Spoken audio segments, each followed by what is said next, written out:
Só que eu já tinha uma plena convicção daquilo que Deus tinha me chamado. Eu só vou falar um pouco sobre essa questão do carnaval, muito interessante, né? Pra gente descontrair um pouco aqui. E aí, na cidade, a cidade é muito turística. Ela gira em torno do Balneário Pinhal, né? Onde a gente morava, lá no Rio Grande do Sul. É uma cidade turística.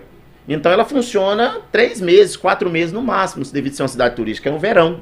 Né? Ah, entendi. Então, assim... Dependente de um momento, né, do ano. Justamente. Então, assim, depois de 9 meses praticamente, você não teria nada para fazer. Pessoa jovem não teria nada, não tem nada para fazer. É muita chuva, né? É frio demais. Então não tem interatividade para o jovem. Então o que a gente tinha? Né? Quando a gente ia para aula, a bebida, né? Um bom vinho, entendeu? Farra nas escolas, que nem eu estudei, terminei meu 2º grau lá. Então, assim, e aí quando chegava o verão, as pessoas que ainda tentavam firmar na igreja, tá ali orando, buscando, chegava o verão e se esbanjava. Entendeu? Uhum. E aí um certo falou, a Camila abordou isso aí, falou sobre isso, sobre o carnaval, né? E chegou essa época. Passei o inverno inteiro, né? Ali orando, buscando, estava em comunhão, né? Na medida do possível, ainda não estava totalmente convertido. E aí, essa comunidade, a gente passava pelo centro da cidade para ir para essa comunidade. Uhum. E aí, um belo dia, que a gente estava se reunindo, né? Voltando, eu passei pelo centro dessa cidade. E aí tava ali. Na verdade, nem é a minha história. Ela tá falando do carnaval, mas não é a minha história. Isso é uma história que contam, né? Sei. A gente acredita. E aí tava ali passando, né? Aí tinha que passar pelo centro, né? E aí, aí a gente passando pelo centro ali, tava aquela banda tocando, aquela coisa, né? Recém-convertido. Não tinha tanta aquela coisa toda, né? Ainda, né? Sendo cristão, né? E aí passando ali pelo centro, ouvindo aquelas músicas ali, e aí começou a tocar a música, aquela coisa toda, aí tava ali, aí começou a tocar, começou a dançar, né? Aí começou, me segura Jesus, me segura Jesus, me segura Jesus. Quando eu vi, tava no meio do fuzuê. Jesus não segurou não. Por isso que ela tá falando sobre o carnaval. Aí tava passando pelo centro, a música tocando, mudando, e me segura Jesus, me segura Jesus. Quando eu vi, tava lá, me segura Jesus. Mas é algo que, assim, é difícil, irmãos, é muito difícil, entendeu? A caminhada com Cristo realmente, pra gente que é jovem, né? O jovem que nos ouve nesse momento, né? Até não só os jovens, né? Todos que nos ouvem, é muito difícil a caminhada. Mas enfim, né? Então eu continuei perseverando, houve algumas mudanças, né?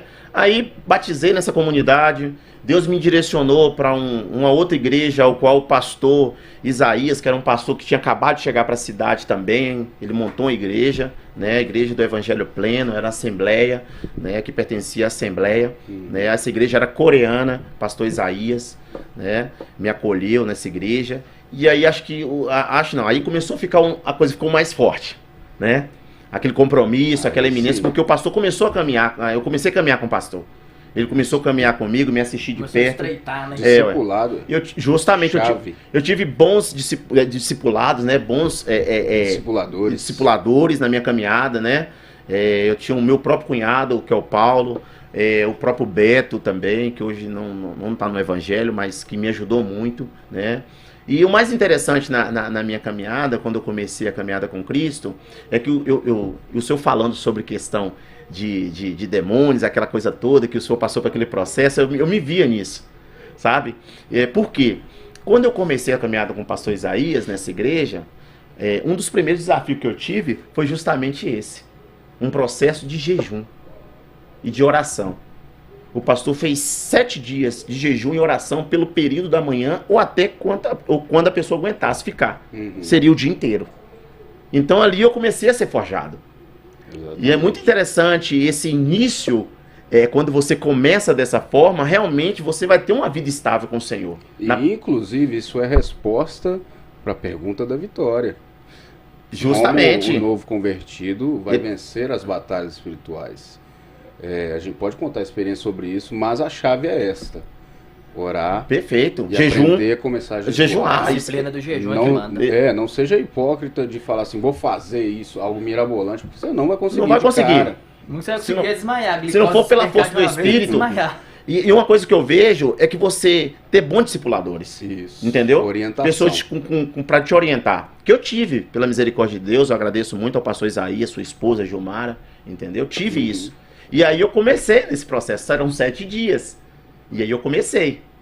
Só que, quando ele entrou no processo de jejum, nesse período, era em prol de uma família.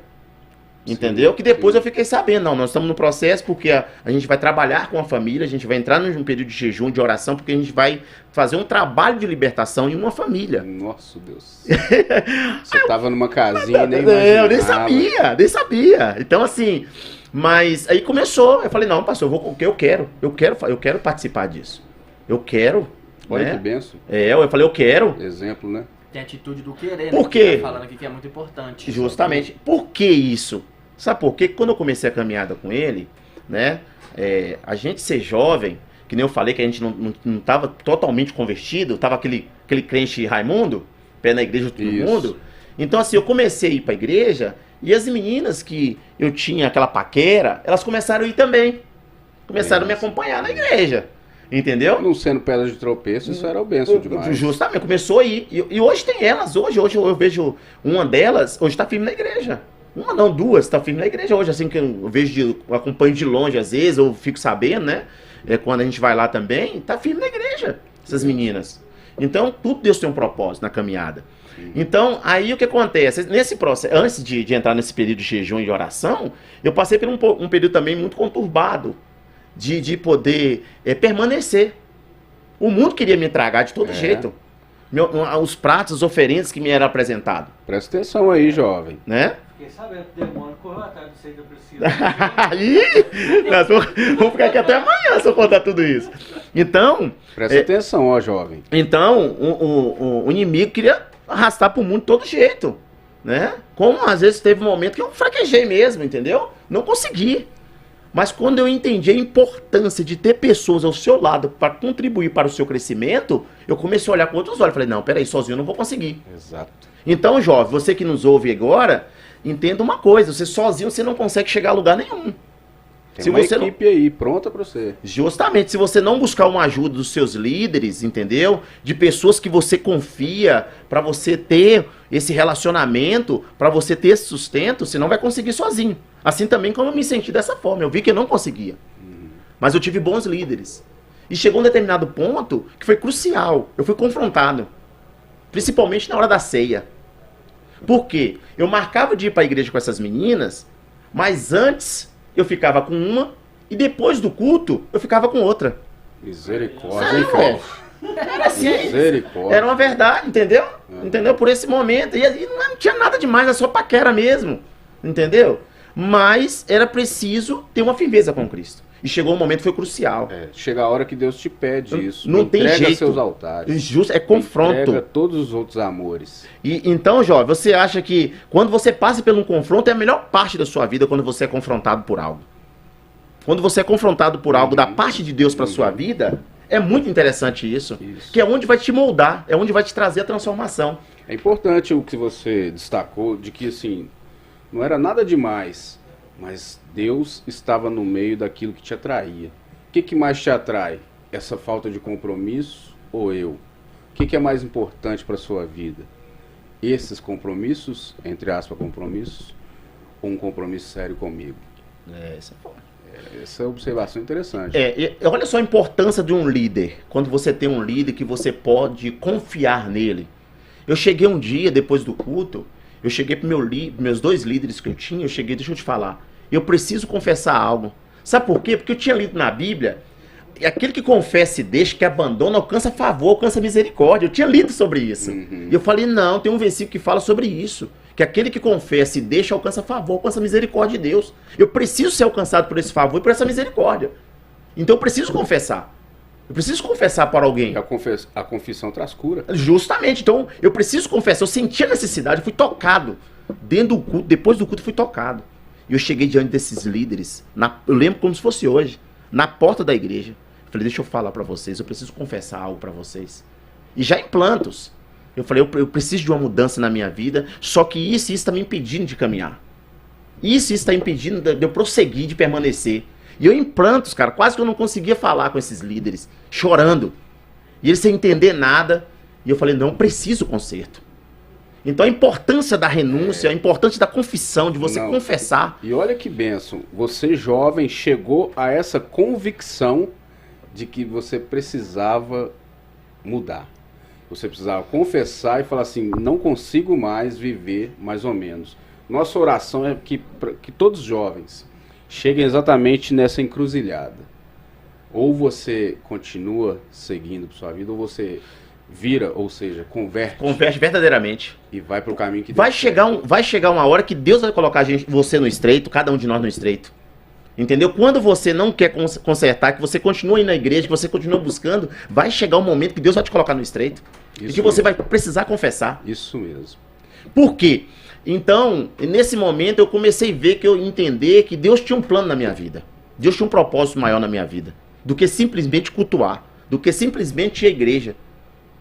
E aí eu comecei a entender isso na minha caminhada. Então eu cheguei diante dos líderes, confessei. Mesmo assim, depois de confessar, ainda tive uns declínios ainda na minha caminhada ainda. Entendeu? Que eu precisei A renunciar. gente vai lutar com isso a vida inteira. Com momentos que tentam te abater. Justamente. É quem você está se tornando em Cristo que vai te fazendo prevalecer. E o mais interessante é que as meninas começaram a me perseguir. Elas começaram e correr atrás de mim, aquela coisa toda de querer, né, de querer estar perto, de querer, sabe, ainda continuar com os beijinhos, continuar com o namorico, entendeu? Só que eu já tinha uma plena convicção daquilo que Deus tinha me chamado.